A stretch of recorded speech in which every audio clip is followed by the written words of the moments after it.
Baladomélie, courte méditation exégétique. Bonjour. Heureux de vous retrouver pour ce quart d'heure d'exégèse à partir de la liturgie, cette fois-ci non pas une liturgie dominicale, mais celle du mercredi des cendres par laquelle nous allons entrer en carême. Je suis le Père Éric Morin du service biblique Évangile et Vie et je suis heureux de vous offrir quelques réflexions à partir donc des trois textes que nous proclamerons le mercredi des cendres. La première lecture sera faite extraite du livre de Joël, une invitation à la pénitence, une invitation à revenir au Seigneur, qui convient donc bien pour la démarche que nous entamons et que nous célébrons ce jour des cendres, avec cette question au milieu, qui sait, il pourrait revenir. Et la fin du texte de cet extrait est une réponse favorable, et le Seigneur s'est ému en faveur de son pays, et il a eu pitié de son peuple. Et donc la réponse à cette question, il pourrait revenir, qui sait, il pourrait revenir, reçoit cette réponse heureuse, sans laquelle notre démarche n'aurait pas de sens, finalement.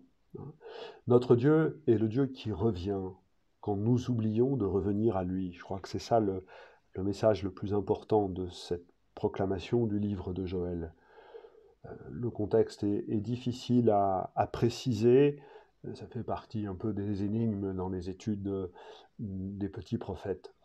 En tout cas, indépendamment de cette question, il peut y avoir une fête religieuse ou une calamité qui invite à convoquer le peuple pour qu'il fasse une démarche de pénitence.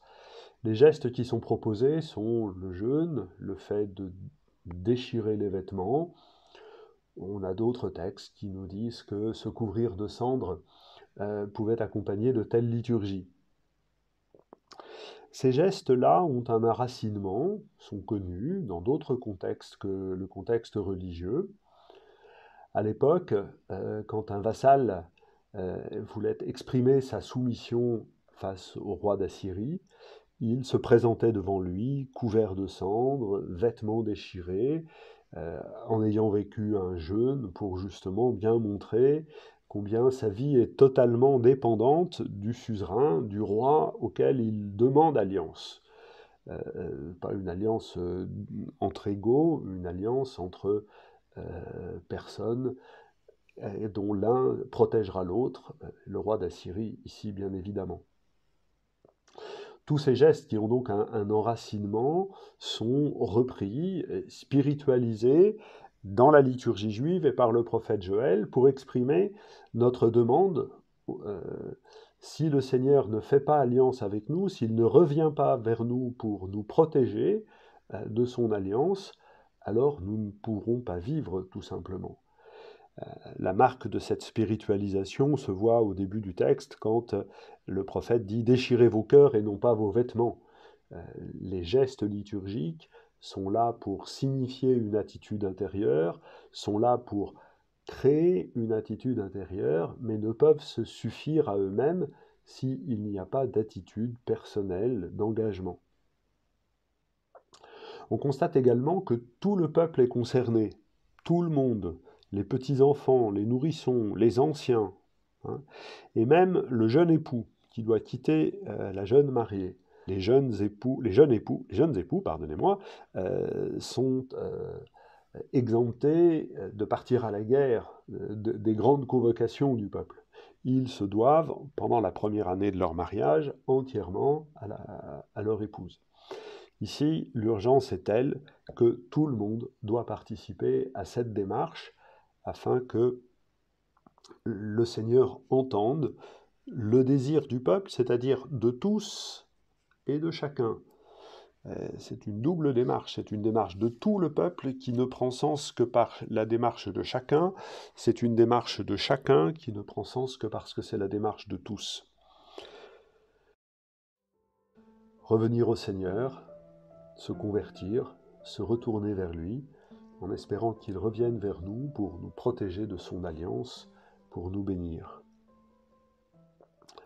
La deuxième lecture est elle aussi un appel à la réconciliation, cette fois-ci, qui consonne bien avec ce temps du carême, qui est présenté à la fin du texte comme un moment favorable, le jour bien précis où l'on peut accueillir le salut. Et finalement, on sait que tous les jours sont des moments favorables pour accueillir le don de Dieu, la grâce qui nous est faite, mais pendant le temps du carême, nous avons un moment privilégié afin de cultiver l'amitié avec le Seigneur, au même titre que deux amis peuvent avoir envie de passer un temps ensemble pour cultiver leur relation et leur amitié. Pour nous inviter à cela, l'apôtre Paul, dans cette deuxième lettre aux Corinthiens, prend le vêtement d'un ambassadeur. C'est en ambassade que nous sommes devant vous. Nous sommes les ambassadeurs du Christ. L'ambassadeur, c'est celui qui vient au-devant de son seigneur, un général, un roi, qui arrive avec une armée, et il vient faire des propositions de paix. Si la ville n'accepte pas ces propositions de paix, il faut qu'elle s'apprête à soutenir un siège. Et donc voilà Paul, l'ambassadeur, qui vient, avant que le Seigneur ne revienne dans la gloire pour juger les vivants et les morts, comme nous le professons, l'ambassadeur vient, invitant à la réconciliation. Laissez-vous réconcilier avec Dieu. Tel est l'appel qui nous est fait au début de ce carême. Le mot de réconciliation est un mot important. Il signifie la possibilité, le changement d'une condition. Et dans la mémoire de la ville de Corinthe, il a un écho tout particulier. Si vous permettez quelques moments d'histoire, la deuxième aux Corinthiens est écrite en 56-57 du 1er siècle. Mais en moins 164, donc fort longtemps auparavant, la ville de Corinthe a été complètement rasée par les Romains puisqu'elle avait pris la tête d'une ligue de villes grecques qui avaient tenté de s'opposer à la République romaine. Bien mal leur ont pris, et Corinthe a payé pour tout le monde d'une certaine façon puisque la ville donc a été rasée. Cette ville se situe sur l'isthme qui relie le continent, la Grèce, avec ce que nous appelons aujourd'hui le Péloponnèse, cette presqu'île fortement articulée. Et donc c'est un lieu absolument essentiel, à la fois pour le passage terrestre et pour le passage maritime, dans la mesure où deux zones portuaires sont présents à Corinthe, un port sur la mer Égée, un autre sur le golfe de Corinthe, qui débouche lui-même sur la mer Adriatique. Et donc cette position géographique absolument stratégique enjoint Jules César en 1944, pratiquement une des dernières choses qu'il ait faites avant son assassinat, il enjoint de reconstruire la ville de Corinthe. Alors c'est là qu'on retombe sur nos pieds. En reconstruisant la ville de Corinthe, il invite des esclaves et des affranchis à venir construire cette ville, à y résider, à y travailler, et il propose une réconciliation. Voilà, c'est donc un terme qui a une connotation extrêmement forte. On n'est pas si longtemps que ça après, on est à la 3e génération des Corinthiens, et donc on se souvient de cette réconciliation qui a été une possibilité offerte de changer de condition, de quitter celle d'esclave pour ce qu'on appelle aujourd'hui un ascenseur social. Et donc ce mot de réconciliation, Paul le réutilise pour dire que ce que le Seigneur propose, non pas l'empereur, mais le Seigneur Jésus propose, c'est bien de quitter l'esclavage du péché, des ténèbres, afin de pouvoir mener une vie nouvelle. C'est maintenant le moment favorable, c'est maintenant le temps du salut. Au milieu de tout cela, une phrase absolument étonnante qui ne manque pas de nous étonner, qui ne manque pas de nous faire trébucher. Celui qui n'a pas connu le péché, Dieu l'a pour nous identifié au péché, afin qu'en lui, nous devenions justes de la justice même de Dieu. Devenir péché, ce Jésus qui n'a pas connu le péché. Qu'est-ce que Paul veut dire ? On ne peut pas lire cette phrase, même avec les explications connues, sans être étonné, vraiment. Alors, l'expression avoir été identifié au péché, littéralement être devenu péché, c'est une métonymie. On nomme la cause, le péché, pour désigner la conséquence, le Seigneur Jésus sur la croix. C'est-à-dire que cette phrase nous dit que celui qui n'a pas connu le péché, à cause du péché, est devenu un crucifié, et qu'il nous fait donc voir le péché. Le Christ en croix nous fait voir deux choses simultanément, et le péché qui nous traverse et nous conduit à la mort, et la fidélité et la miséricorde de Dieu qui nous sauve et nous donne la vie éternelle. Ce verset, dans sa difficulté, on ne peut pas le lire rapidement, on est obligé de reposer les termes les uns après les autres. Ce verset oblige le lecteur à se mettre au pied de la croix, à revenir à ce point où le salut est donné. C'est une phrase essentielle, je crois, dans la manière dont Paul nous apprend à connaître Jésus. Elle nous est proposée là, au début du carême, parce que nous prenons la route qui va nous conduire jusqu'à Pâques, jusqu'à la résurrection, mais il y aura la halte du vendredi saint, au pied de la croix, pour que nous puissions voir jusqu'où peut nous rejoindre l'amour de notre Dieu, qui nous invite à la réconciliation, à quitter la condition d'esclave du péché.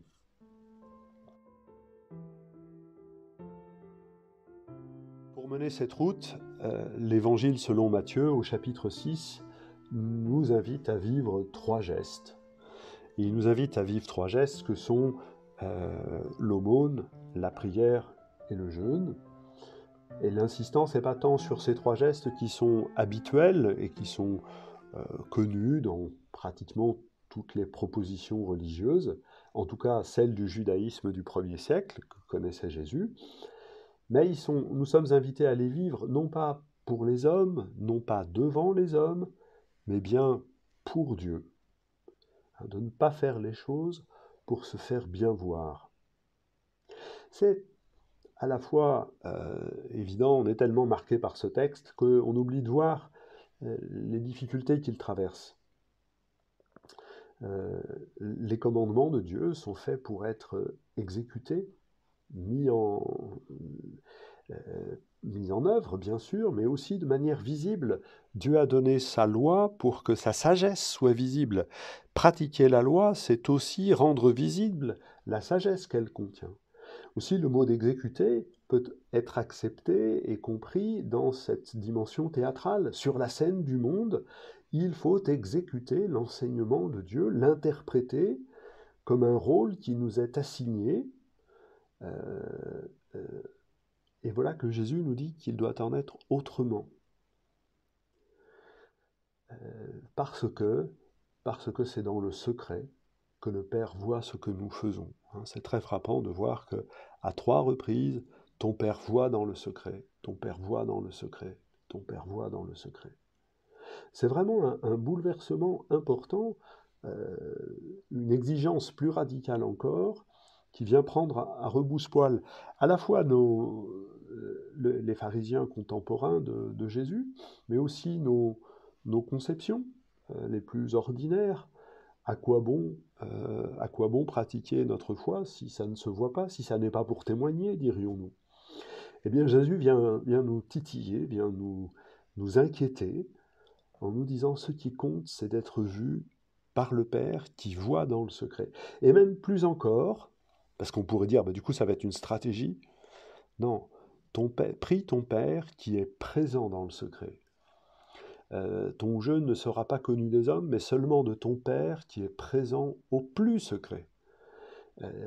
C'est donc une présence du Père qui est liée, non, du coup par le secret, qui n'est pas une stratégie, mais qui est une disposition intérieure, la seule qui permette de rencontrer le Père à travers le geste de l'aumône qui prend en soin le prochain, à travers le geste de la prière, qui est l'offrande de notre vie à Dieu, à travers le geste du jeûne, qui est l'effort que nous faisons pour maîtriser nous-mêmes nos appétits afin que nous puissions être pleinement libres pour nous offrir et à Dieu et au prochain.